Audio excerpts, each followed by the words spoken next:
You're watching memorable entertainment television. MeTV Tri-State.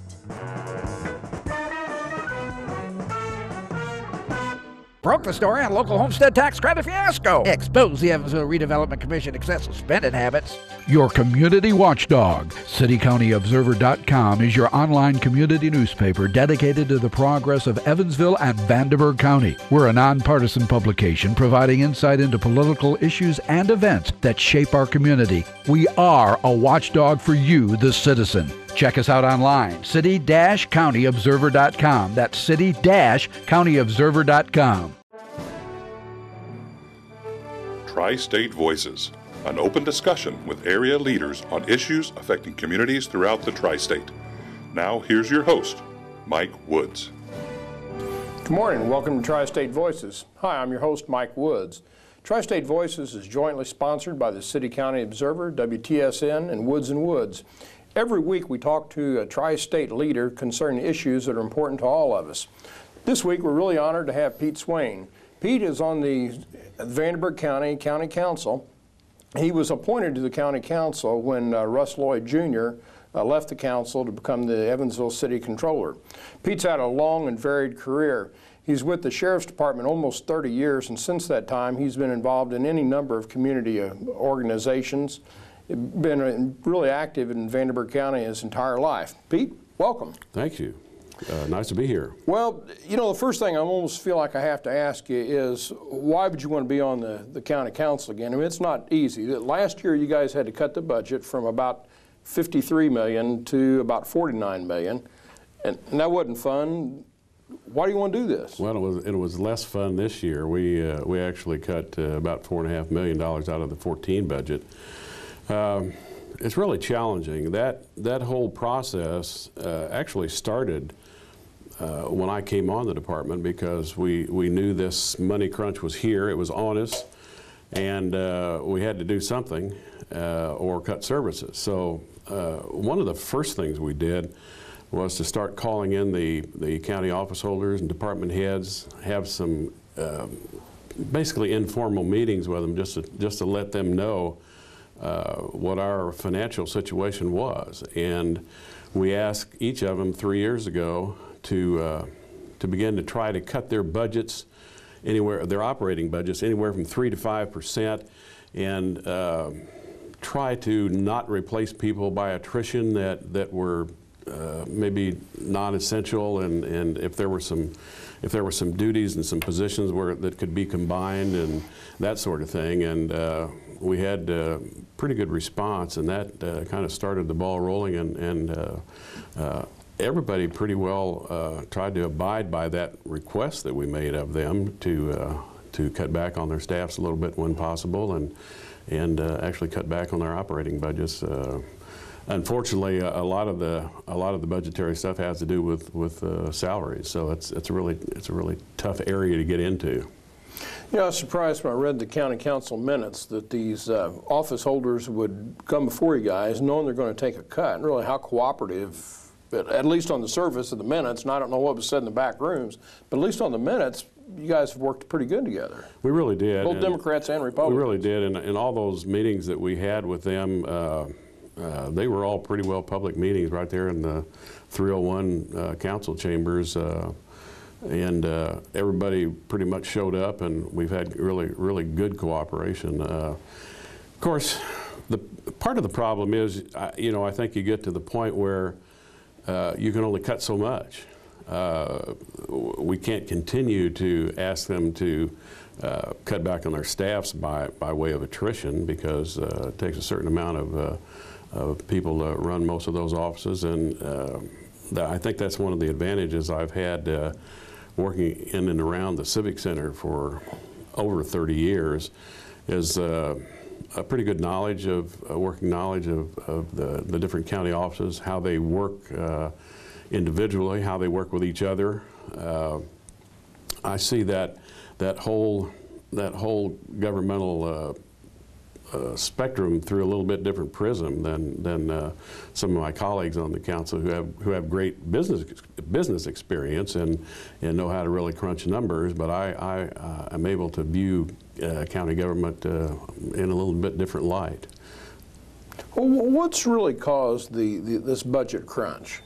Well, I think it goes back, most of the viewers will remember a few years ago that the state legislature had a referendum and they passed that tax cap up there, and that's dramatically cut back on the amount of money that that's comes into the property taxes. On the property taxes, yeah. And so we've, that's the, as you mentioned, the big gorilla in the room that we've had to try to wrestle with the last 3 years, and it's probably not going to get any better anyway soon. I know one of the things that you guys have tried all kinds of things, but one of these things you've tried to set up a county health care clinic for the employees. Has that been successful? It has so far, and we've gotten good. Actually, it's probably gotten a lot better response than we thought. It's sometimes I've heard a couple little minor complaints. It's tough to get in and get an appointment when they need them. You know, somebody's got strep throat or whatever. But I think it's gone real well. It's enabled the commissioners to cut back quite a bit on the amount of the amount that they have to spend on the regular health insurance policies, and that's kind of deferred some of that cost a little bit. And I think it's very convenient for all the workers and pretty much easy to get in there when they need to. As best you can look from now forward, are you going to have to continue with caps, or is the budget kind of stabilized? I think maybe it's stabilized, but as we were talking earlier, you know, there are all kinds of demands within the criminal justice system that we have to deal with. Just recently finished a capital murder trial, and those are terribly expensive. Not only just the expense of the trial, but the fact that when they get venued out of the county, you've got a judge maybe 100 miles away dealing with all the expenses involved in that, and we don't have much control. I mean, we try to work as closely with the prosecutor and the public defender and the local judges as we can on those big trials like that to try to manage the expenses in whatever small way we can, but it's a difficult situation. I know we had Nick Herman, the Vanderburgh County prosecutor, here a couple weeks ago, and obviously he's worried about the budget like everybody else, but I think if I remember the numbers he cited me correctly, they've had about a 38% increase in filings and felony filings, but yet the number of deputies that he has in his office is down 15%. And you know, we've had an awful lot of meth labs lately and shootings and the rest of that, and his office, like so many of them, is getting a lot more pressure to hire more people, and there's just not enough money. Yeah, it's difficult, and I know a lot of the deputies that they get are young men and women who come right out of law school, and that's their first big job, and thank heavens they do it diligently and on behalf of the people of Vanderburgh County. But a lot of times they're there for 2 or 3 years, or half a dozen maybe, and see some of the prospects on the outside and with a lot more money, and so we have that constant rotation. It's no different than some of the corrections people we have working in the jail who bail out and go to different departments to get on as regular officers and regular deputies. So it's the same kind of thing. You know, I know Nick's under a lot of pressure, as are the public defenders. Money-wise, we encourage them to get all the grants that they possibly can to defray some of those costs, and we recently had a meeting. We've had several meetings with the public defender staff because the commission up in Indianapolis is going to withhold some of our refund money, basically, until such time as we elevate the chief public defender's salary to that of the prosecutor, and there are a lot of feelings that it's not equal work for equal pay, that they actually do less, a little bit less in the public defender's office case-wise than, and at least they're able to spread those cases out than the prosecutor's office is. That's going to be one thing that's really frustrating you on the county council. And in so many areas, you're required to set the budget, but yet so many of the job requirements, things you're mandated to do, are federal mandates, state mandates, that sort of thing. Like you say, with the public defender's office, I know they have limits on the number of caseloads, the qualifications of a person if they're going to try a death penalty case, on and on and on.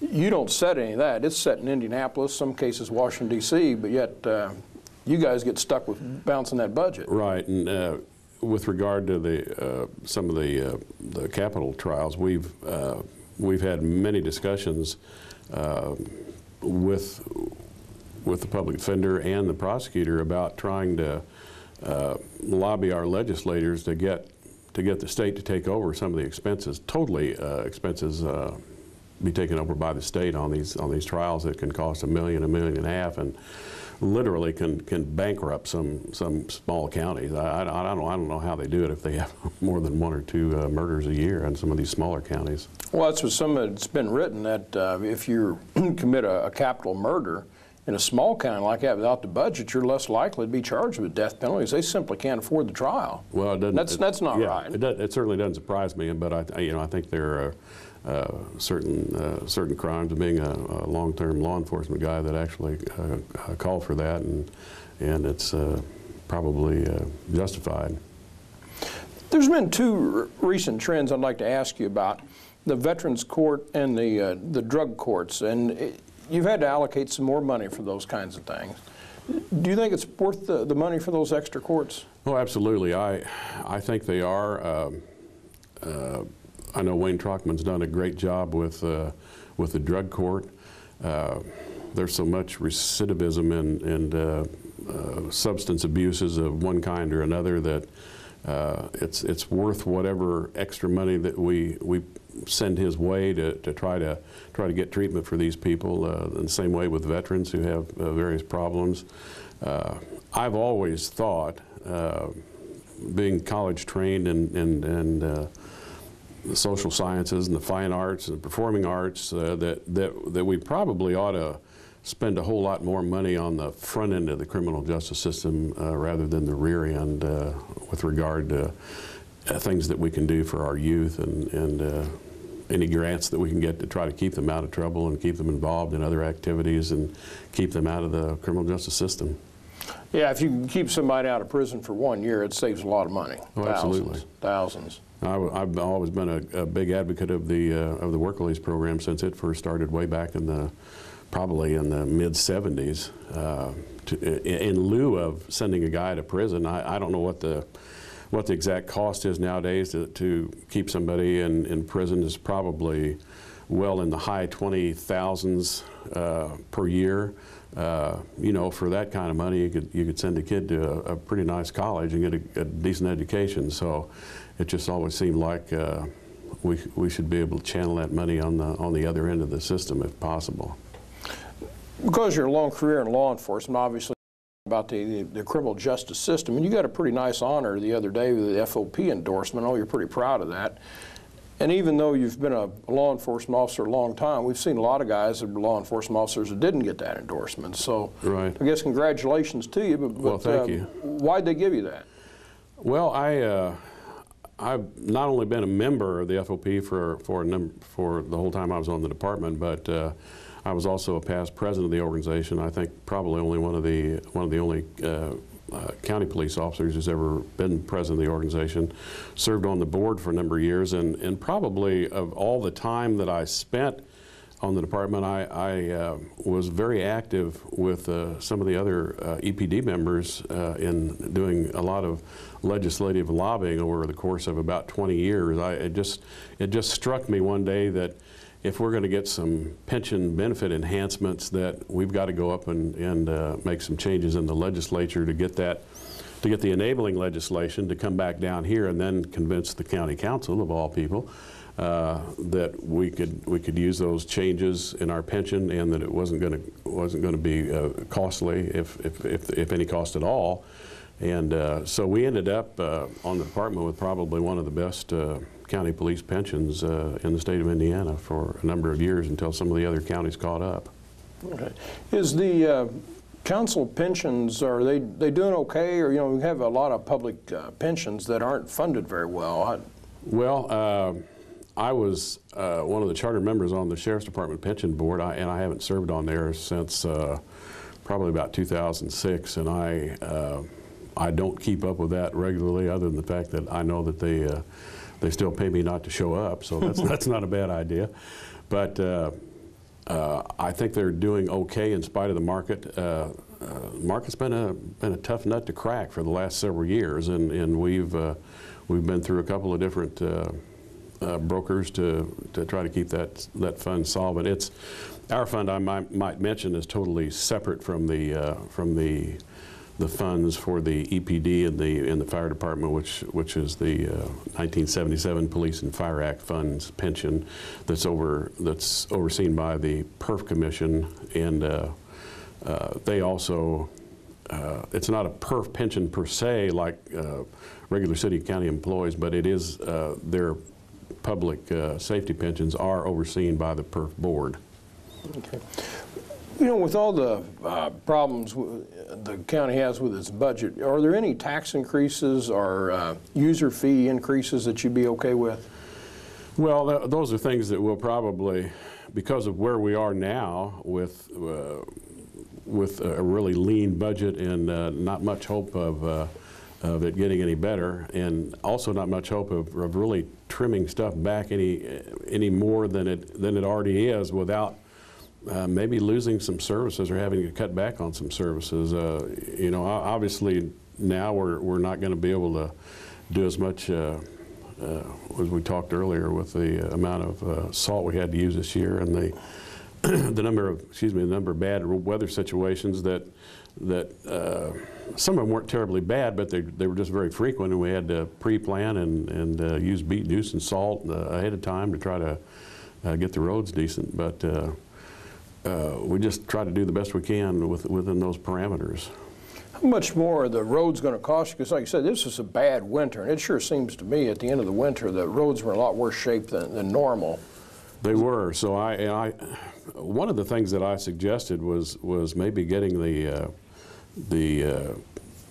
county and the city engineer together and kind of make a really big assessment of all the roads in the city and the county. And two heads are always better than one. And even though these guys work on separate projects and work from separate budgets, just to collaborate a little bit, just to see which roads need repaving and fixing ahead of some of the others. It's basically a triage kind of thing. There's the old courthouse and the old Coliseum are two really fine buildings. In the last 10, 15 years, the county's dumped a lot of money in the old courthouse, and I'm thrilled with that. I think it's a great building worth preserving, but they've put literally millions in the roof, the air conditioning, electrical, on and on and on. But they still haven't got that thing off the tax rolls yet, and same with the Coliseum. I know you're working on that. Where are you going with that? We don't have a solid plan. I mean, we've talked about some other possibilities, maybe leasing that out to somebody to totally manage it for us. And I know the Coliseum lost a little bit of revenue when the Rotarians moved out, and so a lot of it has to do with just promotions over there at the Coliseum, just trying to get some more acts and events in there. Not a real solid plan right now. I mean, we've discussed the old courthouse at short length a few times, but not a real certain plan for sure yet as to how we're going to continue with that. And it's weird because the old courthouse is in better shape than it's been in years and years and years, with all the external improvements I was describing. And then you've got a couple of courtrooms that have been refurnished. One of them was paid for by the Evansville Bar Association. I was real proud of that, obviously. But the building itself is really getting in good shape. It is, and the only complaint I've ever heard about any of the courtrooms over there are the acoustics. So I don't know. Because of those high ceilings, I don't know what they can do to improve those. But yeah, I think it just comes down to, again, it's a marketing task.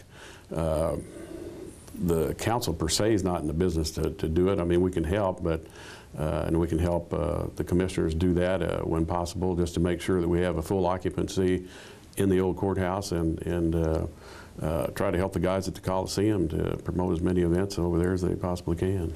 I know in the old post office, another really beautiful old building, The Social Security Office of Hearing and Appeals is moving over there, and that's going to be a really good long-term. Of course, that's federal, and that should help that building out. It really will, and when I was U.S. Marshal, we obviously shared some space with the Social Security Administration down in the federal building here for a number of years until they moved out. But that'll be a great location for them, and one of the other federal agencies, I believe the DEA, has moved into their old space in the federal building downtown. What would you like to see done with the Roberts Stadium land? Well, I think the plan for a park is probably pretty good. I've seen the plans. I haven't really studied them in depth, but I think it's a good use, and because of the fact that it abuts pretty much the Wesselman Woods Center, I think it'd be a good place to have. I was shocked to find out that the other day at a meeting that the Wesselman Woods area itself is one of the largest pretty much primeval hardwood forests in the country. It's about 200 acres, I think, and so yeah, that's just a great venue for kids to learn about nature and not have to drive 50 or 100 miles to go to some state or federal park to find out about nature and how things really grow. Yeah, if I remember right, I think it's the largest example of old-growth forest that's within the city limits in the 48 continental United States. Yeah, that was the figure that I heard. I was totally shocked by that. I had no idea. And a lot of people have never been out there and seen those giant trees. It has a whole lot of record-sized trees. Yeah, and the fellow that made the presentation the other day said that he was certainly happy that that city and county fathers at the time had the foresight to keep that woods intact and sacrifice some short-term profits by lumbering that area for some long-term historical growth and creates a great atmosphere out there. Kind of along that same vein, the only park that the county controls outside the city limits is Burdette Park. Has there been any talk about going ahead and starting buying some land? As some of these areas start getting bought up, like out in Scott Township and the rest of it, it's going to be harder and harder to buy land for parks. We specifically haven't had any discussions about buying any adjacent property. However, a friend of mine who's involved with IT with the city and county has drawn up a pretty impressive plan to do a major redo of Burdette Park and turn it into a destination rather than just a place to go cook a couple hot dogs on the weekend. And I think I've always thought it's an undiscovered jewel out on the west side. It's a pretty good sized park. There's plenty of room to do some things with that could make it a really big attraction. And obviously we're looking for other ways to bring in some revenue, and that would be a perfect place to do that. It's kind of interesting. They've got the Scott Township Park, but it's my understanding that was set up actually by Scott Township, not the county. Is that right? That's my understanding. Yeah, that it was, and they do a lot of baseball out there during the summer. So haven't been out there for a while, but I know they keep busy. And I guess that's really kind of an unusual situation. Not very many townships are going to be able to afford to set up their own park like that. I mean, no, I wouldn't think so. And in that regard, Scott Township's pretty lucky to have that facility available. It's a very nice park. Yeah, it really is. And then you've got not only those baseball fields, but then you've got that Scott Township Park that's off of Hillsdale Road there. That's one of the most important things you do on the county council is you appoint people to all kind of boards and commissions, literally from A to Z, from the airport to zoning. Just tell the viewers, what are those boards? What's their function, and how do you manage them? Well, we've got several. There's probably, gosh, I don't know. There's a sheet. There may be 30-some boards on there. For instance, several of us on the council serve on as the representatives from the council on the boards. I serve on Area Plan Commission. You're right, the airport board. We have some The city has some appointments, the mayor, city council, county council, commissioners, so it's a very involved process, and we usually just try to pick people who are interested in the community or have expressed a desire to serve on a particular board or just have a general interest in serving in their community. Well, if somebody was interested in some area and they wanted to serve on a board, how would they go about that? Well, I think they would need to get a hold of somebody on one of the councils or the mayor's office or the commissioner's office and just see if that particular office is the one who appoints to that particular board, and just to get some general knowledge of how they make the appointments, when they make the appointments, and what the length of the terms are. And those are normally done at the first of each year, or before the first of each year, so the people are ready to be in place by January the 1st. These boards, do they actually have authority to do things, or they simply make recommendations to the council? It's a little bit of both. I mean, the safety board, for instance, on the city, they have the authority to pass some regulations and of their own and issue say special permits for parades and street festivals and things like that. And I think probably in their particular case, the city council may actually sign off on it, but they have the authority to pretty well call those shots on those kinds of issues. Yeah. Kind of switching gears a second, they've got some big ball fields that are getting ready to be built on the kind of the east side. What's your opinion of those ball fields?